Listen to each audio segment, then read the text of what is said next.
안녕하세요. 강 목사입니다. 오늘도 말씀을 통해서 우리 영이 살아나고 생명을 듬뿍 먹고 또 하나님이 원하시는 삶으로 살아갈 수 있게 되기를 바랍니다.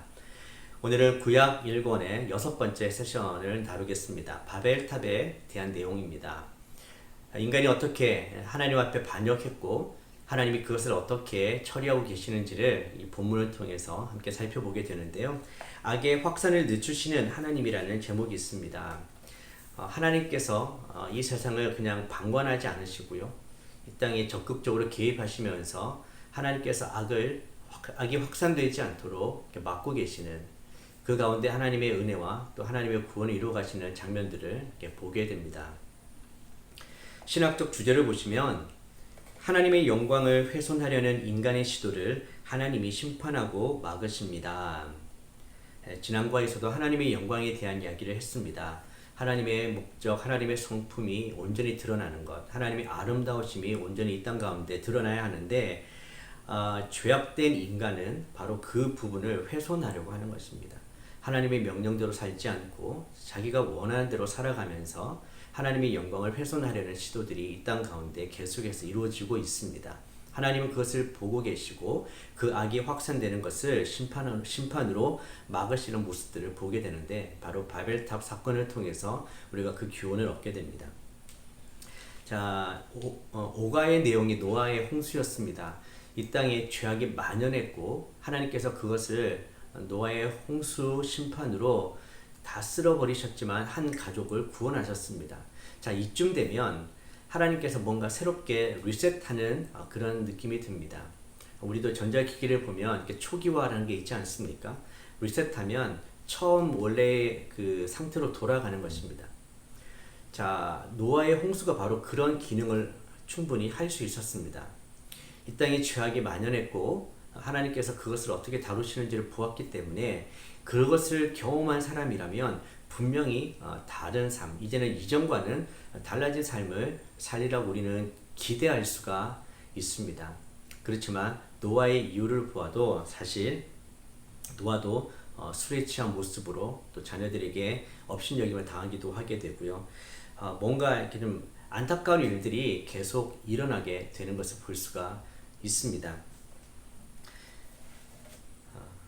하나님은 그런 인간에 대해서 그런 인간들의 마음과 그들의 행동들을 어떻게 보고 계시는지, 그리고 이 세상의 역사 가운데 또 하나님은 어떤 일들을 하고 계시는지를 오늘 본문을 통해서 함께 살펴보도록 하겠습니다. 첫 번째 주제입니다. 하나님이 우리의 교만한 계획들과 불순종을 보십니다. 창세기 11장 1절에서 5절까지 말씀입니다. 본문을 이제 읽어보겠습니다. 온 땅의 언어가 하나요 말이 하나였더라. 이에 그들이 동방으로 옮기다가 시날 평지를 만나 거기 거류하며 서로 말하되 자 벽돌을 만들어 견고히 굽자 하고 이에 벽돌로 돌을 대신하며 역청으로 진흙을 대신하고 또 말하되 자 성읍과 탑을 건설하여 그 탑 꼭대기를 하늘에 닿게 하여 우리 이름을 내고 온 지면에 흩어짐을 면하자 하였더니 여호와께서 사람들이 건설하는 그 성읍과 탑을 보려고 내려오셨더라. 오늘 이 본문의 일과의 제목이 우리의 교만한 계획들과 불순종을 보고 계신다이지 않습니까? 자, 이 오늘 본문 창세기 11장 1절에서 5절까지에서 여러분은 어떠한 교만한 것들을 보고 어떤 불순종을 보고 계십니까? 그것을 먼저 찾아내야 되지 않겠습니까? 그래서 교재를 보면 이제 이런 질문들이 있어요. 이 본문을 읽고 여러분은 이렇게 생각할지도 모릅니다. 이 계획에서 잘못된 게 뭐지? 이미 도시와 고층 건물이 가득한 세상에서 도시와 탑을 건축하기로 결정한 게 뭐가 잘못이지? 여러분의 생각은 어떻습니까? 도대체 이 본문에서 무엇이 잘못되어 있습니까? 자, 함께 좀 살펴보도록 하겠습니다. 2절을 보면 그들이 동방으로 옮기는 장면이 등장합니다. 아담과 하와가 죄를 짓고 나서 에덴 동쪽으로 추방되지 않습니까? 그러면서 점점 역사는 이 동쪽으로 가게 됩니다. 그러니까 하나님 입장에서 보면 하나님이 거하시는 그 에덴 동산에서 동쪽은 점점점 멀어져 가는 것을 의미합니다. 공간적으로든 관계적으로든, 그러니까 이 동쪽으로 간다는 것은 바로 하나님과의 관계에서 멀어진다는 것을 이렇게 상징적으로 보여주고 있습니다. 또 3절을 보십시오. 그들이 서로 말합니다. 그들이 서로 말합니다. 즉 하나님과 상의하는 모습이 아니라 자기들끼리 이야기를 하고 있습니다. 그러면서 자기의 계획, 자기의 뜻을 관철시키려고 하는 것이죠. 4절에 보시면 그 탑 꼭대기를 하늘에 닿게 하여 우리 이름을 내자라고 되어 있습니다. 자, 꼭대기를 하늘에 닿게 하자. 인간의 교만한 모습을 보여주고 있는 것이죠. 마치 창세기 3장에서 하나님처럼 되려고 했던 인간의 시도를 오늘 다시 보게 되는 것입니다. 창세기 이제 12장을 나중에 보게 되면 하나님께서 약속해 주신 것이 있어요. 그것은 하나님께서 아브라함에게 큰 이름을 주겠다라는 것입니다. 하나님과의 관계에서 하나님께 순종하는 약속의 자녀에게는 하나님께서 이름을 크게 해 주십니다. 그런데 오늘 이 바벨의 이 사건을 보면 그들 스스로가 이름을 내겠다라고 이야기합니다. 그러니까 자기의 방법으로 자기의 영광을 추구하겠다라는 것이죠. 그러니까 하나님이 들어갈 자리가 없어 보이지 않습니까? 자, 온 지면에 흩어짐을 면하자라고 이야기를 하고 있습니다. 창세기 9장 1절에도 보면 하나님께서 노아에게 말씀해 주셨죠. 생육하고 번성하여 땅에 충만하라. 생육하고 번성한 사람들은 이렇게 땅에 흩어져서 하나님 나라를 이루어가는 것이 하나님의 언약의 중요한 내용입니다. 그렇지만 오늘 이 본문을 보면 사람들은 그 명령에 불순종하고 있습니다. 흩어지지 말자라는 거죠. 하나님은 온 땅이 충만하기를 원하셨지만 그들은 모여서 흩어짐을 면하자라고 이야기를 하고 있습니다. 자, 이런 부분들이 성경에서 말하고 있는 하나님의 어떤 성품과 하나님의 명령에 불순종하는, 반역하는 모습이라고 우리가 이해하면 좋겠습니다. 바로 이런 모습에 대해서 하나님은 보려고 내려오셨다라고 이야기를 합니다. 하나님은 감찰하시는 하나님입니다. 하나님은 정확하게 우리가 어떤 생각을 하고 어떤 마음으로 행동하는지를 보고 계시는 것이죠. 자, 아무리 인간이 높이 쌓아도 하늘에서 바라보면 사실은 점과 같습니다. 여러분이 비행기를 타고 올라가면 점점점 더 올라갈수록 땅에 있는 것들은 다 똑같아 보입니다. 아무리 높은 건물이든 낮은 건물이든 사실은 점과 같은 똑같은 것이지요. 하나님께서는 이렇게 우리의 동기와 우리의 마음과 우리 행동을 감찰하십니다. 그래서 오늘 본문에도 그런 인간의 교만한 계획들과 그런 불순종을 보러 내려오시는 것이죠. 자, 교재를 보시면 68페이지에 중간쯤에 이들의 행동이 악하다고 이야기를 하면서 이들은 하나님의 선하심을 다시 한번 버리고 자신들을 위해 자신들이 좋다고 생각한 것을 선택했습니다.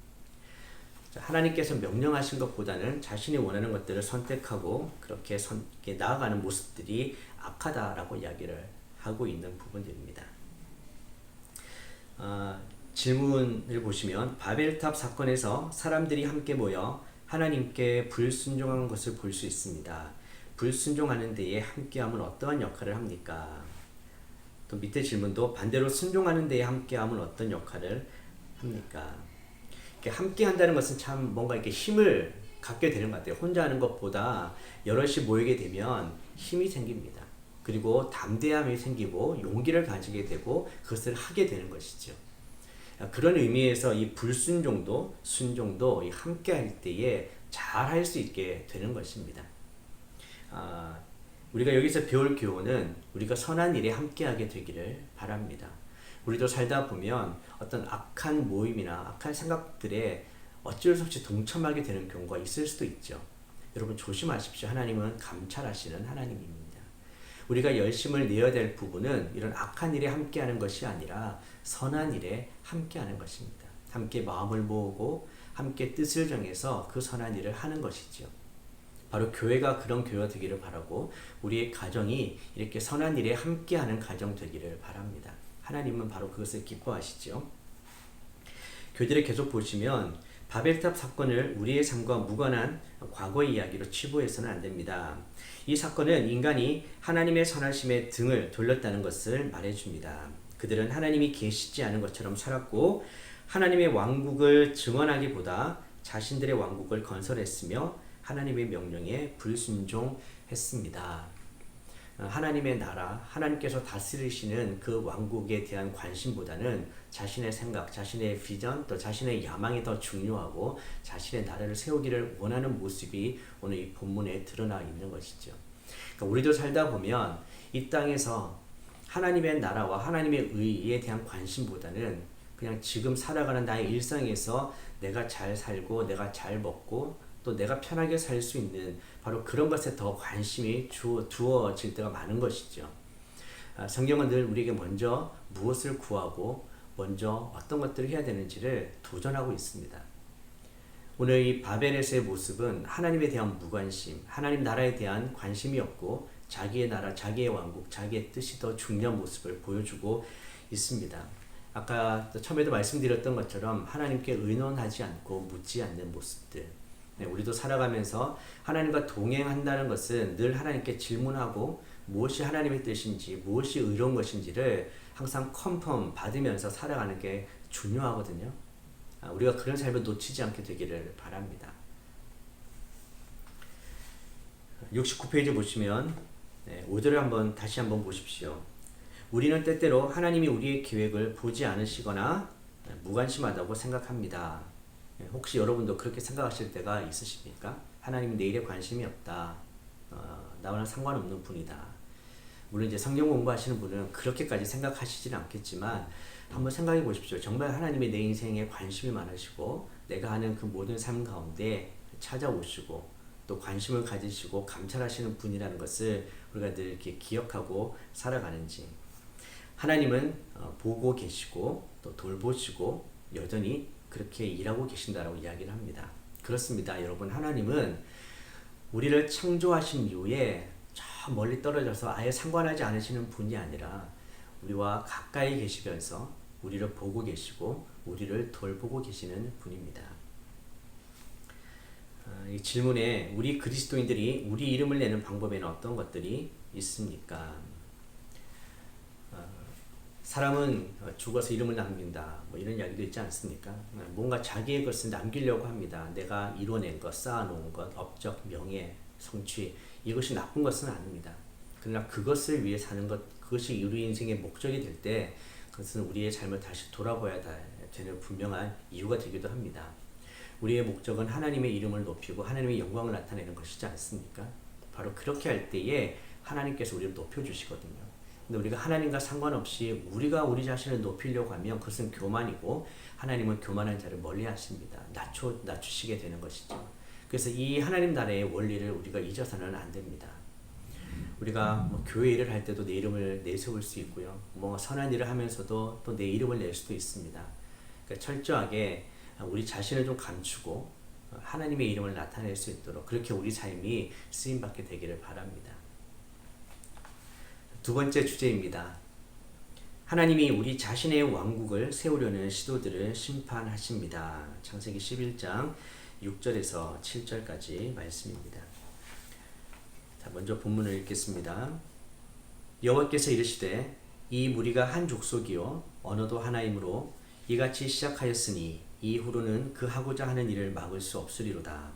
자, 우리가 내려가서 거기서 그들의 언어를 혼잡하게 하여 그들이 서로 알아듣지 못하게 하자 하시고.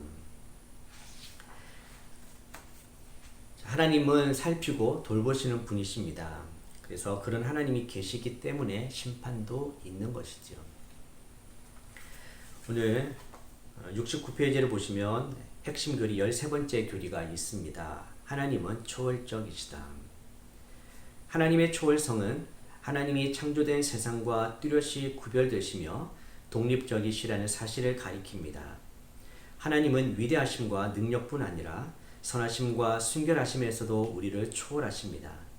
이 교리가 함축하는 의미는 하나님이 본질적으로 인간보다 우월하시다는 것입니다. 하나님의 생각과 길은 우리의 생각과 길보다 높으십니다. 하나님은 우리를 구원하실 때 우리를 회복시켜 인간으로서의 목적을 성취할 수 있게 하십니다. 이것은 우리가 하나님이 된다거나 하나님과 인간 사이의 구분이 없어진다는 것이 아닙니다. 하나님의 초월성을 이해하면 그분의 선하심과 능력에 대한 경탄과 감탄이 절로 나옵니다. 하나님은 우리가 생각하는 것보다 높고 위대하신 분이십니다.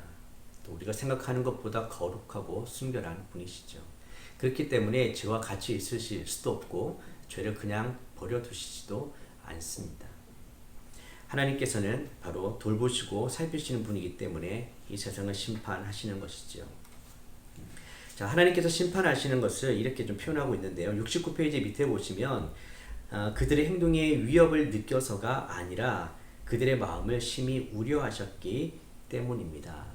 하나님께서 인간이 하는 것들 때문에 위협을 느껴서 이렇게 행동하신다는 것이 아니죠. 왜 심판하시는가? 그들의 마음을 우려하시고 하나님께서 그 마음을 바꾸게 하기 위해서입니다.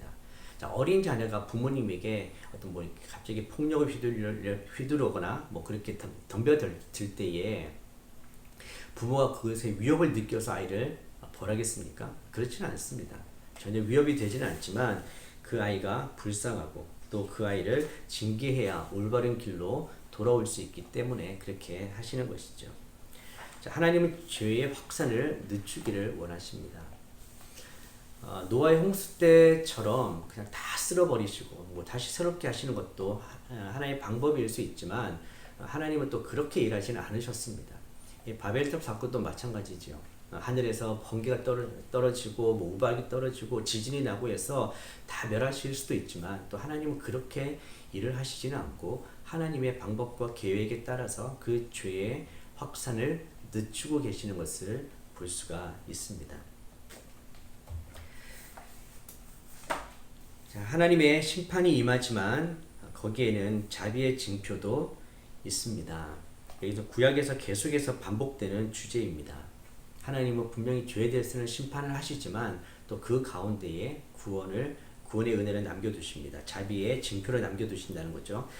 창세기 3장에 보면 아담과 하와가 죄를 지었을 때도 가죽옷을 입힙니다. 그리고 원복음이라는 이 복음에 대한 약속을 주시지 않습니까? 그리고 4장에 보면 가인에게도 벌은 내리시지만 또 가인에게 표도 주십니다. 다른 사람들이 가인을 죽이지 못하도록. 그리고 창세기 6장에서부터 9장까지를 보면 그들의 죄악 때문에 홍수 심판을 하시지만 또 방주도 준비하고 계시는 것을 볼 수가 있습니다. 이렇듯 하나님의 심판에는 하나님의 자비의 징표도 있다는 것을 우리가 기억하는 것이 참 얼마나 감사하고 놀라운 일인지를 참 모르겠습니다. 그냥 심판만 하시는 분이 아니라는 거죠. 우리를 사랑하시기 때문에 그 가운데에서도 자비의 징표를 남겨두시는 하나님입니다. 우리 교재의 그 박스에 보시면 70페이지에 오스왈드 챔버스가 이렇게 이야기했습니다. 하나님을 향한 진정한 죄는 하나님 없이 있는 것입니다. 그것은 교만이고 나 자신을 숭배하는 것입니다. 바로 이 바벨탑에서의 문제가 이것이죠. 하나님 없이 그냥 자기 혼자 있는 것. 이것이 바로 진정한 죄라는 것입니다. 결국 그것은 하나님을 예배하거나 하나님을 섬기는 것이 아니라 자기 자신을 섬기는 모습인 거죠. 바로 이것이 문제입니다. 진짜 문제는 그들의 마음, 심령인 것이죠. 대홍수는 죄의 문제를 해결하지 못했다고 우리가 이야기를 했었습니다. 기억나시죠? 여전히 죄가 사람의 마음에 남아있는 거예요. 우리 이사야서 14장 13절에서 15절 말씀을 함께 읽어보도록 하겠습니다. 이사야 14장 13절에서 15절까지입니다. 바벨론 왕에 대한 말씀이기도 한데요. 네가 네 마음에 이르기를 내가 하늘에 올라 하나님의 뭇별 위에 내 자리를 높이리라. 내가 북극 지표의 산 위에 앉으리라. 가장 높은 구름에 올라가 지극히 높은 이와 같아지리라 하는도다. 그러나 이제 네가 수월 곧 구덩이 맨 밑에 떨어짐을 당하리로다. 바로 이것이 마음의 문제라는 것이죠. 하나님처럼 높아지겠다. 아담과 하와 때부터 인간의 마음속에 있었던 것입니다. 바로 이 문제를 해결해야 하는 것이죠. 그러나 이 대홍수는 그 인간의 마음을 온전히 해결하지는 못했습니다. 자, 교재를 보시면 71페이지에 하나님이 대홍수로 이루신 것은 무엇입니까? 그것은 바로 죄의 진척 속도를 늦추는 것입니다. 그들의 언어, 바벨에서의 하나님께서 그들의 언어를 혼잡하게 하신 것도 이 죄가 확산되는 것을 이렇게 늦추셨다. 그러니까 지금 이 세상을 보면 하나님께서 일하고 계시기 때문에 그 죄의 확산을 늦추시고 계시기 때문에 사실은 지금 우리가 이 정도로 살아갈 수 있는 것입니다. 만약에 수천 년 동안 모든 사람들이 죄를 지으면서 한 마음과 한 언어로 악을 행했다면 이 사는 세상이 어떻게 되었겠습니까? 하나님은 이 땅 가운데서 벌하실 그 나라와 그 때를 정해서 심판하고 계시는 것이죠. 이렇게 하나님은 죄의 확산을 적극적으로 이렇게 멈추어 주시고 또 늦추어 주고 계신다라는 것들을 우리가 볼 필요가 있습니다. 71페이지에 질문이 있습니다. 하나님의 징계를 받는 동안 경험한 하나님의 자비하심에 대해 이야기해 보십시오. 자, 이 징계에 대해서 우리가 어떤 식으로 이해해야 되는가, 성경적인 이해는 무엇인가 살펴보겠습니다. 히브리서 12장 5절에서 11절까지 말씀입니다. 히브리서 12장 5절에서 11절까지 말씀 제가 읽어드리겠습니다. 또 아들들에게 권하는 것 같이 너희에게 권면하신 말씀도 잊었도다. 일렀으되 내 아들아 주의 징계하심을 경히 여기지 말며 그에게 꾸지람을 받을 때에 낙심하지 말라. 주께서 그 사랑하시는 자를 징계하시고 그가 받아들이시는 아들마다 채찍질하심이라 하였으니 너희가 참음은 징계를 받기 위함이라. 하나님이 아들과 같이 너희를 대우하시나니 어찌 아버지가 징계하지 않는 아들이 있으리요. 징계는 다 받는 것이거늘 너희에게 없으면 사생자요 친아들이 아니니라. 또 우리 육신의 아버지가 우리를 징계하여도 공경하였거든 하물며 모든 영의 아버지께 더욱 복종하며 살려 하지 않겠느냐. 그들은 잠시 자기의 뜻대로 우리를 징계하였거니와 오직 하나님은 우리의 유익을 위하여 그의 거룩하심에 참여하게 하시느니라. 무릇 징계가 당시에는 즐거워 보이지 않고 슬퍼 보이나 후에 그로 말미암아 연단받은 자들은 의와 평강의 열매를 맺느니라. 아멘. 하나님께서는 우리를 자녀로 대하시기 때문에 우리를 징계하십니다. 그리고 그 징계를 통해서 하나님의 거룩에 참여하고 의의 열매를 맺기 원하시는 것이죠. 우리가 하나님께서 우리를 징계할 때에 이것을 기억하셨으면 좋겠습니다. 바로 이런 하나님의 사랑이 있는 징계입니다. 그렇기 때문에 그것이 하나님이 나를 지금 사랑하고 계시다라는 것, 하나님이 나를 자녀로 기억하고 계신다는 것, 그래서 이것을 통해서 다시 하나님의 거룩하심으로 회복되기를 원하고 우리 삶에 의와 평강의 열매가 맺히기를 원한다는 것을 기억하며 나아갈 수 있게 되기를 바랍니다. 그러면 그 징계가 그 당시에는 너무 힘들고 아픈 것이 되겠지만 결국 그것을 통해서 우리가 살아나고 회복될 수 있다는 것, 이것이 바로 하나님의 마음이고 하나님의 방법이라는 것을 기억하시게 되기를 바랍니다. 세 번째, 이제 마지막 주제입니다. 하나님이 우리의 우상 숭배적 계획들을 실패하게 하십니다. 창세기 11장 8절에서 9절까지 말씀입니다. 여호와께서 거기서 그들을 온 지면에 흩으셨으므로 그들이 그 도시를 건설하기를 그쳤더라.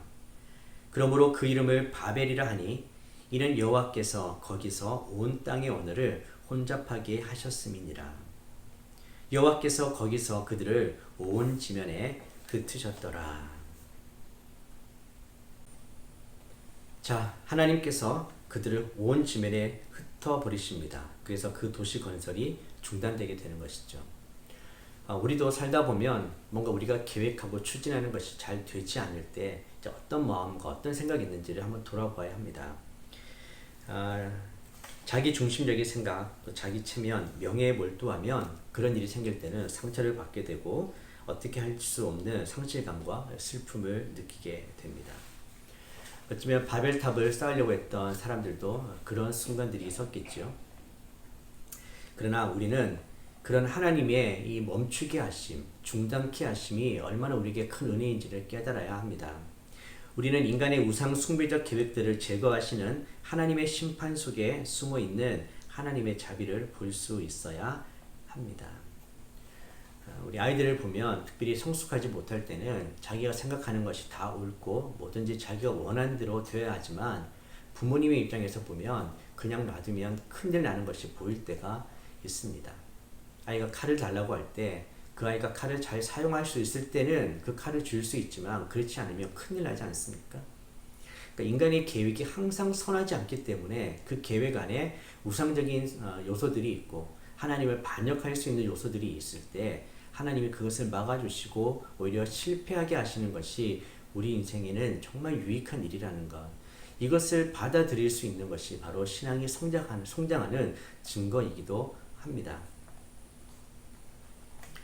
혹시 여러분 가운데 그런 계획들을 세웠을 때에 하나님께서 막아주시거나 오히려 더 실패하게 하신 그런 경험들이 혹시 있으십니까? 교재 72페이지에 보면 중간쯤에 하나님이 인간의 우상 숭배적 계획들을 실패하게 하신다는 것은 좋은 소식입니다. 참 이것을 좋은 소식으로 받아들이기까지는 쉽지는 않지만 그것을 경험해 보면 하나님이 정말 이렇게 하셨구나. 나를 위해서, 나를 살리기 위해서, 나의 유익을 위해서 이렇게 멈추게 하셨구나라는 것을 깨닫게 됩니다. 하나님은 인간의 유익을 위해서 인간이 하나님 안에서 만족하며 살기 원하시기 때문에 우리가 다른 것에서 즐거움을 찾으려고 하면 그것을 제거하십니다. 그러니까 하나님이 원하시는 것은 주님 한 분만으로 만족하는 것이죠. 주님이 공급해 주신 것에 대해서 자족하고 감사하며 사는 것입니다. 그러나 그 하나님으로 만족하지 못할 때 우리는 그것을 다른 것으로 채우려고 합니다. 그래서 뭔가를 시도하고 자꾸만 추구하게 되어 있죠. 하나님은 바로 그런 시도들을 막으시는 겁니다. 왜냐하면 다른 것에서 즐거움을 찾으려고 해도 또 다른 것이 그런 것을 만족을 준다고 약속을 하지만 결국 인간은 그것으로 만족할 수 없는 존재이기 때문입니다. 결국 우리는 하나님이 창조하신 대로 하나님과의 관계에서만 온전한 만족을 누릴 수 있는 존재입니다. 그래서 하나님을 떠나서 하나님 외에 다른 것으로 즐거움을 찾으려고 하면 필연적으로 우리는 하나님과 멀어지게 되고 하나님이 아닌 다른 것을 우상으로 섬기게 되어 있다는 것입니다. 그래서 하나님은 우리를 사랑하시기 때문에 그런 모든 시도들을 실패하기도 하시고 막아주기도 하신다라는 것입니다. 자, 창세기 11장은 우리의 계획이 자주 실패하는 이유를 하나님의 계획이 아니라 그것이 우리의 계획이었기 때문이라고 일깨워 줍니다. 자, 우리는 기도하지 않고 내 생각으로 어떤 일을 계획하곤 합니다. 또 하나님께 의존하지 않고 내 마음대로 진행하기도 합니다. 이것의 뿌리는 믿음이 아니라 불순종입니다. 늘 하나님과 동행하면서 하나님께 질문하고 또 성령님께서 어떤 마음을 주시는지 어떻게 결정하기를 원하시는지 우리가 확인받고 살아간다면 얼마나 좋겠습니까? 그렇게 할 수 있는 것이 기도입니다. 기도 생활을 통해서 하나님과 더 가까이 나아가고 친밀한 관계를 유지하고 늘 내게 주시는 말씀을 기대하고 또 말씀하실 때마다 우리가 겸손하게 잘 들으면 우리의 계획이 아닌 하나님의 계획을 우리가 먼저 추구하게 됩니다. 아시겠지만 기도라는 것은 우리가 뭐 필요하다는 것을 하나님께 알려드리는 그런 게 아니지 않습니까? 하나님이 모르시기 때문에 자꾸 알려드리는 것이 기도가 아닙니다. 반대로 우리가 하나님의 뜻이 무엇인지를 알아가는 시간, 하나님의 마음을 알아가는 시간이 바로 기도의 시간입니다. 이 성경 공부를 하시는 여러분에게 이런 기도의 시간이 회복되기를 바랍니다. 기도하면서 하나님의 뜻을 분별하고 하나님의 마음을 품고 하나님이 원하시는 대로 그렇게 순종하는 자로 살게 되기를 간절히 바랍니다. 계속 읽어보겠습니다. 하나님은 선하심과 은혜로 그런 계획들을 실패하게 하십니다. 하나님의 목표는 인간을 하나님께 돌아오게 하는 것입니다. 우리가 하나님 외에 우리를 만족시킬 것이 아무것도 없음을 깨닫기를 바라십니다. 자, 만약에 인간의 우상 숭배적인 계획이 실패하지 않는다면 인간은 계속해서 하나님을 거부하고 무엇이 잘못되었는지 모른 채 살아갈 것입니다. 자, 여러분 하나님의 마음이 느껴지십니까? 원래 하나님께서 인간을 만드셨던 그 친밀한 관계, 하나님이 공급해 주시는 것으로 만족하며 감사하고 하나님을 인정하고 예배하는 관계, 바로 그 관계로 돌아오기를 원하시는 거죠. 그래서 그것을 막고 있는 모든 장애물들, 하나님께서는 그것을 제거하시는 것입니다. 하나님이 징계하지 않으면 사람이 깨닫지 못합니다. 그래서 계속해서 그 방황하는 길을 가게 되고 잘못된 길을 가게 되는 것이죠. 그래서 이런 심판을 통해서 그 길을 막아주시고 다시 생각할 수 있게 하시고 또 돌아올 수 있게 해주시는 것입니다. 이것이 우리를 향한 하나님의 참된 사랑입니다. 징계 없이 무조건 다 풀어주고 무조건 마음대로 다 하게 하는 것이 진짜 사랑이 아니라, 하나님은 우리가 하나님으로부터 멀어지는 것을 막고 다시 하나님께로 돌아올 수 있도록 그 과정들을 통해서 우리와 더 하나님과 가까워지게 하시는 것, 바로 이것이 하나님의 방법이고 하나님의 사랑이라는 것을 우리가 기억했으면 좋겠습니다. 73페이지의 결론을 보겠습니다. 심판 속의 자비는 창세기 전체와 구약 성경 전체에서 발견되며 예수님의 십자가를 예표하고 있습니다. 앞에서 말씀드렸던 것처럼 그 징계의 순간에도 하나님은 구원의 또 긍휼의 징표를 보여주셨습니다. 바로 십자가가 그것을 완벽하게 보여주시죠. 인간이 죄를 지었지만 인간에게 죄값을 묻지 않으시고 예수님이 그 죄값을 다 치르셨습니다. 심판의 자리이죠. 그렇지만 그 심판을 통해서 인간에게는 자비가 오게 되는 것입니다. 바로 하나님께서 성경을 통해서 보여주셨던 그 구원, 심판 가운데 있는 구원과 자비를 십자가를 통해서 완벽하게 보여주셨습니다. 자, 그렇기 때문에 우리에게는 이 복음을 전할 책임이 있는 것입니다. 우리가 우리 자신의 이름을 높이고 우리끼리 높아지고자 하는 것이 우리의 사명이 아니라 하나님의 사명을 기억해야 합니다. 하나님께서 복 주시고 우리에게 명령하신 대로 하는 것이 진짜 중요하다는 것을 계속해서 우리는 고백해야 합니다. 사도행전의 교회도 보면 그들의 모이기에 힘썼고 하나님께서 흩어지라고 가라고 하셨던 명령들을 자꾸 잊어버리는 모습들이 있습니다. 그래서 순교라는 방법, 핍박과 고난을 통해서 교회를 다 흩어버리셨죠. 그래서 유다로 가고 사마리아로 가고 이방 민족까지 가게 되는 것입니다. 여러분, 우리가 살고 우리가 행동하고 결정할 때 이것이 정말 하나님의 뜻에 맞는지 안 맞는지를 우리가 그 말씀 앞에서 또 기도의 시간 앞에서 점검할 수 있게 되기를 바랍니다. 예수님은 우리에게 우리를 돕는 분 곧 성령을 약속하셨습니다. 사도행전 2장을 보면 성령이 임하셨을 때에 안티바벨 역사가 일어납니다.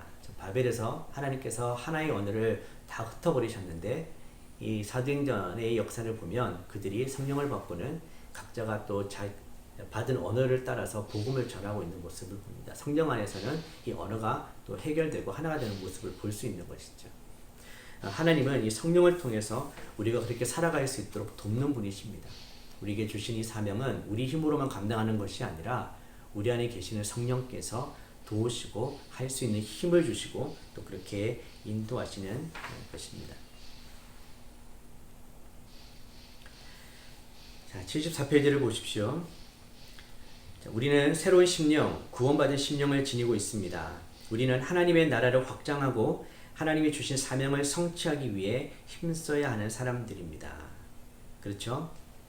우리가 예수님을 믿으면서 우리 안에 나타나는 진짜 변화는 우리 안에 새로운 마음, 새로운 영, 새로운 심령이 생겼다는 것입니다.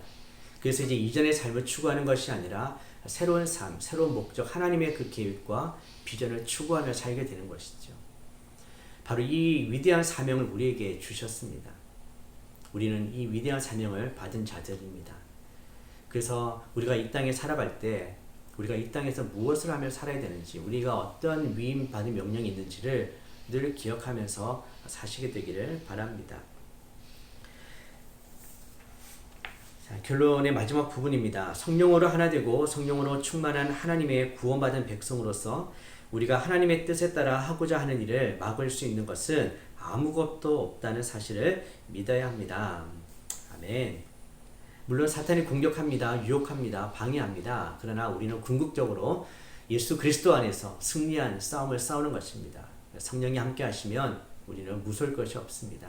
그래서 이 세상 가운데 그 사명 감당할 때에 두려워하지 마시고 용기를 가지고 담대하게 나아가십시오. 바로 하나님이 원하시는 모습 아니겠습니까? 그리스도와의 연결입니다. 하나님은 자신의 이름을 크게 내려던 사람들의 언어를 혼란에 빠뜨리셨습니다. 그러나 수천 년 후 오순절에 하나님은 그 언어의 장벽을 허무시고 자신의 백성이 세상에 흩어져 하나님의 아들 예수님의 위대한 이름을 알리게 하셨습니다. 하나님의 계획과 우리의 사명입니다. 하나님이 우리를 부르신 이유는 스스로의 왕국 건설을 포기하고 예수님의 위대한 이름을 알리는데 헌신하게 하기 위해서입니다.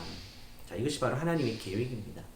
첫 번째 질문, 하나님이 우리의 교만한 계획과 불순종을 깨우치실 때 우리가 밟아야 할 다음의 단계는 무엇입니까?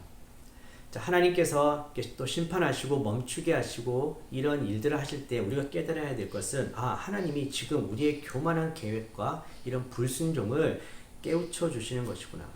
자, 그렇다면 어떻게 됩니까? 멈춰야죠. 그리고 돌아가야 합니다. 이것이 회개입니다. 깨우쳐 주시는데 계속 말씀해 주시는데 우리가 듣지 않거나 또 무시해서 계속 그 길을 가면 큰일 납니다.